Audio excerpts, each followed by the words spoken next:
Hi guys! Excited ako kasi dumating na rin sa wakas yung in-order kong GoPro. Samahan niyo ako, i-unbox natin ito. Ito yung pinaka-latest model ng GoPro, ang Hero 12. Tingnan natin. Ilang araw din ang hinintay ko. Pero naghintay ako ng sale kaya ngayon lang ako nakabili ito kasi medyo may kamahalan din kaya. Natin ito. Ayaw kong sirain itong ano balot niya Kaya lang, mukhang masisira talaga. Sirain ito natin. Ayan na guys. I-highlight ko lang yung mga gusto kong dahilan kung bakit pinili ko itong GoPro. Unang-unang dahilan ay itong Creators Bundle. Dahil siya pala, meron akong bagong channel, yung link nandyan sa description. Follow nyo na lang, Gidi Travel Vlog. At yan ang dahilan kung bakit ako bumili nitong GoPro. At dahil ito pang vlog talaga, dahil nagbibiyahe ako, madalas mag-travel, punta ko saan saan, mas madaling dalhin ito kaysa doon sa malalaking camera. At saka yung portability niya, yung kanyang quality ay napakaganda. So titingnan pa natin yan. So ngayon, paano ba natin ito i-unbox? Okay, so yan guys, tingnan natin. Ito, dito sa ilalim meron siyang ito. Makikita ninyo dyan. Ayan.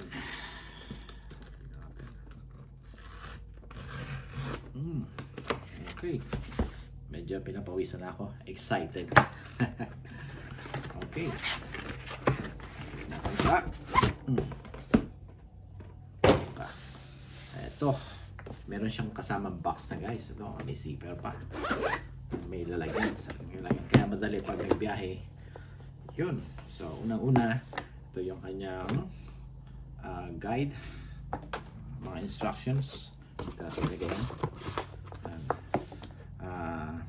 tapos dahil sa creators edition ito guys, meron na siyang kasamang ito. Unahin natin ito. Yan. Oops. Ito yung tinatawag na Volta. Tatlo yung function ito. Tripod. Mini tripod. Pwede mo rin siyang i-extend sa tripod. Tapos ito ay pang-charge doon sa unit dahil nag-a-act din siya as battery. Meron siyang 35% more na battery para ma-extend yung battery life ng unit na GoPro. Tapos ay meron din itong mga control. Ibig sabihin, pwede mo siyang makontrol wirelessly dahil nakakonect siya through Bluetooth doon sa unit. So pwede mo siyang tanggalin, gawin mo pang remote ng selfie o pang remote ng video, kahit na malayo yung camera sa iyo. So yan, isa sa mga dahilan kung bakit ko pinili itong Creators Bundle. Okay, tapos ang kasama niyan ay itong mod. Itong mod ay kailangan mo ikabit para ma-connect mo itong external camera at ma-connect mo itong yung kanyang light. So kung madilim, pwede mo siyang ikabit dito sa cold shoe. Tinatawag na cold shoe. Yan. So meron na siya. Tapos may diffuser pa rin siya, light diffuser. Ito. Okay, so ito yung light niya. Ito madali nga lang matanggal ito at mawala, kaya kailangan nating ingatan. Kasi mahirap yata daw bumili ng ganito ang kapalit. Okay, so yun, ito yung kanyang light, LED. Yun. Okay. So papasok lang natin to sa unit. Tapos meron na siyang mga connector dito. Kasi meron siyang Type-C connector dito sa loob. Tapos may mga extra connector na dito siya. Para sa microphone, sa Type-C connector at mini HDMI connector. Ayan. So may mga cold shoe din siya dito sa taas, sa gilid, at yung power button. Meron din ditong function button or power button. Ito pala yung power button sa kaliwa. Tapos ito yung shutter button sa taas. Ayan. Okay. So balik natin ito. Okay. So pinapawisan ako guys eh. So kailangan ko punasan yung kamay ko. So ngayon ito naman, tingnan natin itong unit, yung camera. Ayan. So sabi dito, your camera must be updated before you can use it. Yan, mamaya titingnan natin paano natin ito i-update. Okay. Ito yung oops. Ating babagsak yan. Yun no. Ito guys. So dito na ako bumili sa Canada kasi dyan sa Pilipinas mahirap bumili. Kasi parang wala yata sa Pilipinas. Sa Hong Kong kapag bibili o kaya sa Singapore. Kaya isip ko na dito na lang sa Canada habang dito pa ako. At ayan na. Ito. So ito na guys. Ayan. Dito yung kanyang battery. Dito meron din siyang connector ng tripod dito. At yung mounting connector niya ito, nagpa-pop up lang. So kahit doon sa mga previous version ng GoPro ay compatible siya dito. Ayan. Subukan natin i-on kung mag-on siya.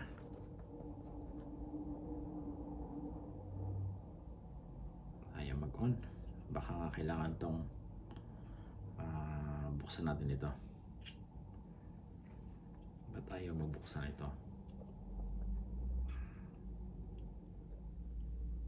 Ayun. So kailangan pala ibaba siya tapos pababa mo na gano'n tapos hilain mo siya. Ayan. So wala pa yung kanyang battery. Okay.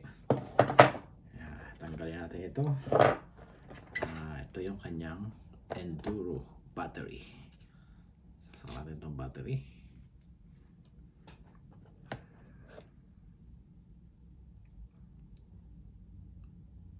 Okay.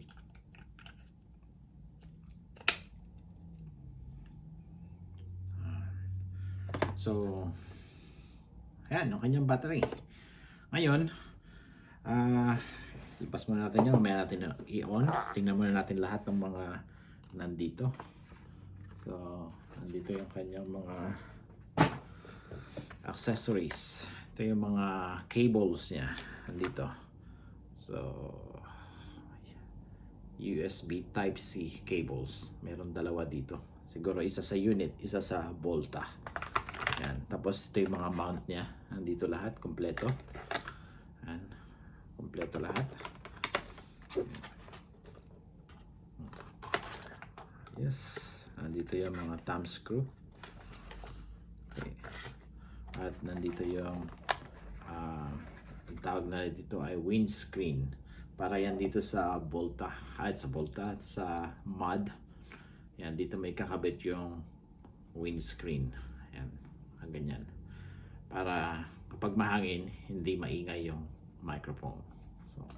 So, dahil lang din siya parang matanggal, no? Pero kaya dapat ingatan talaga ng gusto. So, yun lang. Ngayon ay itabi natin ito. Ngayon, dahil sa naka-sale siya, nagdagdag na rin ako ng ito, micro SD. So, kailangan natin itong Extreme dahil yung Extreme ay mabilis mag-write, mag-read. Lalo na sa 4K. Kung pipitsugin yung mga memory card ninyo, baka sayang yung video na kinukuha ninyo, ano? O kaya baka makurap. Kasi may mga peke nito eh. Kaya sinigurado ko na doon na rin sa same store ng GoPro kung binili ito. Yan. Ito. At saka bumili na rin ako ng extra battery. Yan. Okay. So, tanggalin natin ito. Kabit natin sa ating GoPro.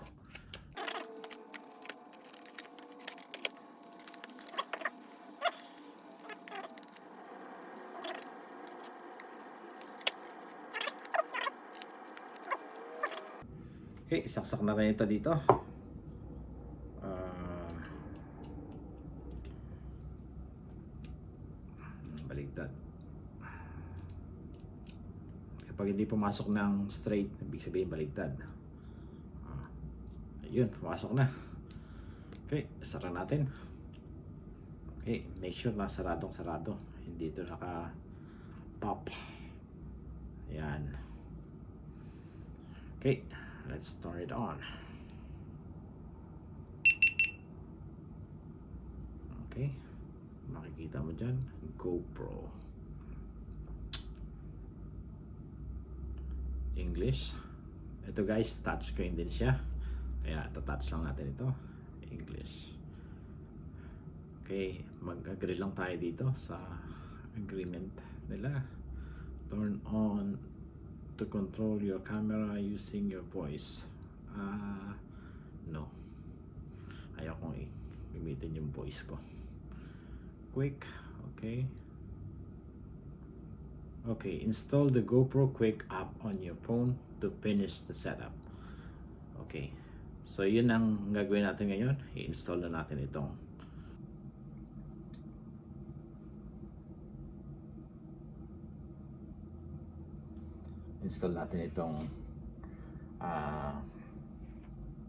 app sa ating phone. Okay, meron akong naka-install dito guys na Quick. Ayan. So, gagawin natin, hanapin na lang natin itong phone. Dito natin siya isa-set up. Ayan guys, excited na ako tuloy gamitin ang ating bagong GoPro Hero 12. Ito, pang vlog natin.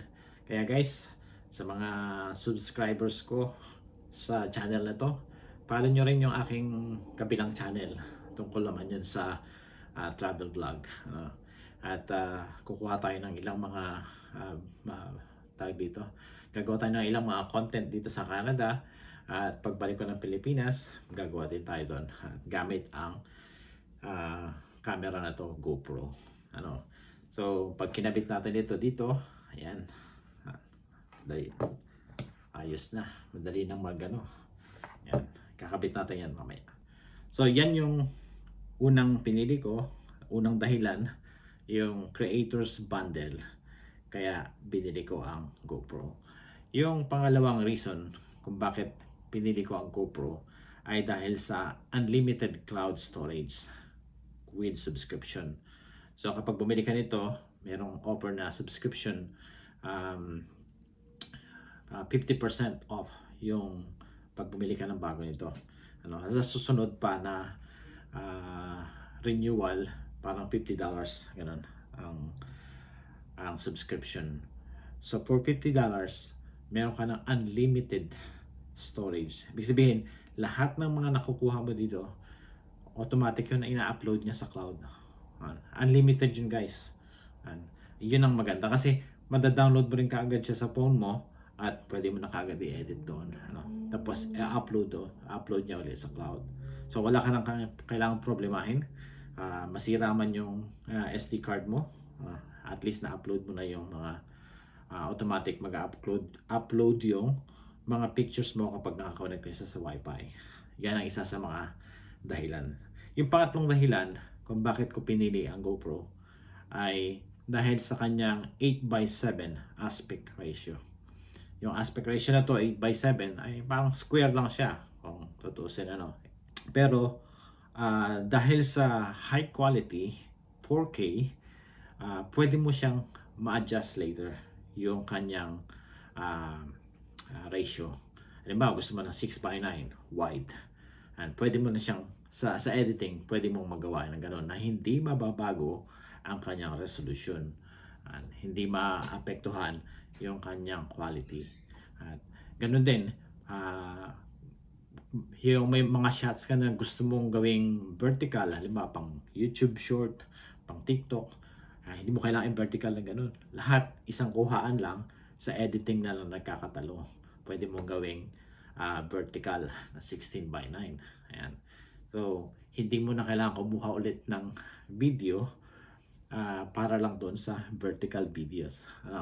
Kaya, yan ang isa sa mga dahilan. Dahil meron din akong TikTok account, Meron ako, gusto ko rin mag-upload sa YouTube short, di ba? Gusto ko rin mag-upload sa Facebook Reels. Yan. So, magagamit mo yun. At siguro, madalas kong gagamitin yung 8:7 aspect ratio na yan kapag gumagawa ako ng content. Kasi, hindi mo alam na baka magamit mo pala yung vertical videos na yon, ano. At the same time, pwede mo siyang gawin ding wide, ano. So, yun yung pangatlong dahilan kung bakit ko pinili ang GoPro Hero 12. At pang-apat na dahilan, ito ay waterproof up to 10 meters underwater, ano, or 33 feet underwater. So, hindi mo na kailangan ng enclosure, di ba? At maliban dito, hindi to waterproof. Ito lang. So, meron ding nabibili pang isang accessories na parang nagpo-float siya. Floater tawag yata doon. Pero handle na rin siya. Pag binitawan mo, nabitawan mo sa tubig, lulutang lang siya ng kusa. Hindi siya lulubog, hindi mawawala. Kasi mahirap na mawala ito. Mahal ito. Diba? Kahit na anong situation, nasa snow ka man, umuulan, o lumalangoy sa ilalim ng tubig, pwede mong makapture ang moment. Lahat ng moment. Diba? Yan. So, waterproof siya guys, na hindi na kailangan ng enclosure. Just make sure na nakasara lahat ang mga ito. Tapos yung microphone, yung internal microphone lang ang gagamitin natin. Kasi yung microphone nitong mod ay hindi rin waterproof. Ito hindi ito waterproof. So, kailangan hindi nakakabit dito para magamit natin as waterproof. So, yung pang-5 na dahilan kung bakit ko pinili ang GoPro ay yung video stabilization. Meron siyang tinatawag na hyper smooth stabilization. So, kahit na nagja-jogging ka, tumatakbo ka, tapos hawak-hawak mo ito sa harap mo, yung stability ng video ay hindi siya shaky. Talagang stable siya, hindi may sakit sa mata panoorin, dahil sa kanyang hyper smooth stabilization o video stabilization. So, ang isa pa yung pang-6 na dahilan na pinili ko ang GoPro ay pwede kang mag-live streaming. Dahil ito nakakonect sa Wi-Fi, pwede kang mag-live streaming dito. So, gamit yung phone mo, pwede mo gamitin ito as live stream instead na yung phone mo na madalas nating ginagawa. Pero dahil dito, meron na tayong separate at mas maganda yung quality. Yun nga lang, 1080 lang yung quality pero maganda pa rin kaysa dun sa mga webcam na ginagamit natin pang live stream. Yan. At ang panghuli, pang-7 dahilan kung bakit ko pinili ang GoPro ay pwede mong magamit sa anumang okasyon. Ito. Dahil sa napakaliit siya, portable, di ba? Tapos matagal ang kanyang battery at maganda ang quality. Lahat pwede mong gamitin. Tulad ng nasabi ko kanina, sa lahat ng okasyon, pwedeng nasa tubig ka man, sa bundok, mainit, malamig, snow, umuulan, o anumang okasyon. Nasa wedding ka man, birthday parties, nasa bulsa mo lang ito, magagamit mo kaagad. Yan guys. Diba? At dahil sa malaki yung memory, wala ka nang problemahin sa space, sa storage. Tulad ng nakarang vlog ko guys, nung kumakain ako, naubusan ako ng memory. Salita ako ng salita, akala ko nagre-record pa, nag-stop na pala. Wala na palang memory, wala nang storage. Kaya naisipan ko bumili nito. Ayun. So guys, yun ang 7 dahilan na kung bakit pinili ko tong GoPro. Yung creators bundle, unlimited yung kanyang cloud storage with subscription, yung kanyang 8:7 aspect ratio, waterproof din ito na hindi na kailangan ng enclosure. Di natin kailangan bumili pa ng extra enclosure, up to 10 meters or 33 feet underwater. Tapos video stabilization, meron din pala silang horizontal lock. Ibig sabihin, kahit na ikutin mo siya ng ganun, yung video na mapapanood mo, nakalock yun. Hindi yun umiikot din. Nakalock yung horizontal niya. Yan, isa sa mga feature nito. At yung pang-6, yung live streaming, at pwede mong gamitin sa anumang okasyon. Kaya guys, yun lang. At makikita nyo sa ating pagbablog, ito na yung gagamitin natin. Ito na yung gagamitin natin mula ngayon sa ating mga content. Kaya thank you guys sa panonood. See you ulit sa ating susunod na unboxing.